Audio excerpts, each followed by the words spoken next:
तुलसी माता की व्रत कथा। यदि आप मेरी चैनल में नए हो तो मेरी चैनल को सब्सक्राइब करें, शेयर करें और लाइक करें। धन्यवाद। प्राचीन काल में एक लड़की का जन्म राक्षस कुल में हुआ जिसका नाम वृंदा था। दैत्यराज कालनेमी जैसे राक्षस परिवार में पैदा होने के बाद भी वृंदा भगवान विष्णु की पूजा करती थी। जब वृंदा बड़ी हुई तो उसकी शादी जलंधर नामक दैत्य से हो गई। जलंधर काफी शक्तिशाली राक्षस था जिसका जन्म भगवान शिव के तेज के कारण समुद्र से हुआ था।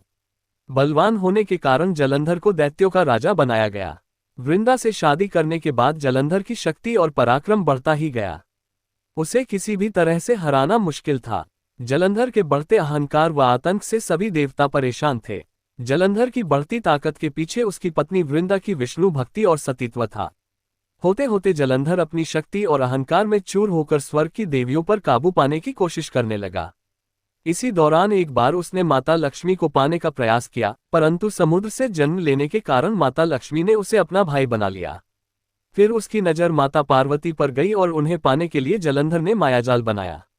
अपने मायाजाल से जलंधर ने शिव का रूप धारण किया और माता पार्वती के करीब जाने की कोशिश करने लगा। उसी वक्त मां पार्वती ने उसे पहचान लिया और जब तक जलंधर कुछ समझ पाता वो अदृश्य हो गई। जलंधर के इस दुर्व्यवहार से पार्वती जी को काफी गुस्सा आया और इस पूरी घटना के बारे में उन्होंने भगवान विष्णु को बताया। इधर जलंधर भगवान शिव से पार्वती जी को पाने के लिए कैलाश पर्वत पर युद्ध कर रहा था। तभी भगवान विष्णु ने जलंधर को सबक सिखाने की ठानी। सभी को पता था कि जलंधर अपनी पत्नी के पूजा पाठ और सतीत्व की वजह से ही अजय हुआ है। ऐसे में भगवान विष्णु ने जलंधर को हराने के लिए उसकी पत्नी का पतिव्रत धर्म भंग करने के लिए मायावी चाल चली। भगवान विष्णु एक साधु का रूप धारण करके वृंदा से वन में मिलने पहुंचे। उनके साथ दो मायावी राक्षस भी थे जिन्हें देखते ही वृंदा डर गई। तभी भगवान विष्णु ने उन दोनों राक्षसों का वृंदा के सामने ही वध कर दिया। वृंदा ये देख समझ गई ये कोई आम व्यक्ति नहीं है। उसी पल वृंदा ने साधु से अपने पति के बारे में पूछा। साधु बने भगवान ने अपनी मायाशक्ति से दो बंदर प्रकट किए। दोनों बंदरों के हाथों में जलंधर का सिर व धड़ था। ये देखते ही वृंदा बेहोश हो गई। कुछ समय बाद होश में आने पर वो साधु से अपने पति को दोबारा जिंदा करने की प्रार्थना करने लगी। वृंदा की विनती सुन उसके आंखों के सामने साधु ने अपनी माया से जलंधर के कटे हुए शरीर के हिस्सों को जोड़ दिया और स्वयं उस शरीर में समा गए। वृंदा को जरा सा भी अंदाजा नहीं था कि उसके साथ ऐसा छल किया गया है। जलंधर का रूप धारण किए विष्णु जी को वृंदा अपना पति समझकर रहने लगी। वृंदा के ऐसा करने से उसका सतीत्व भंग हो गया, जिसके बाद जलंधर कैलाश पर्वत में युद्ध हार गया। जब वृंदा को ये सच पता चला तो उसने गुस्से में विष्णु भगवान को पत्थर बनने का श्राप दे दिया।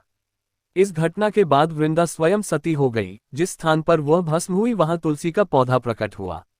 विष्णु भगवान वृंदा की पति भक्ति से प्रसन्न हुए और उन्होंने कहा, हे वृंदा, तुम्हारी पति भक्ति देखने के बाद तुम मुझे प्रिय लगने लगी हो।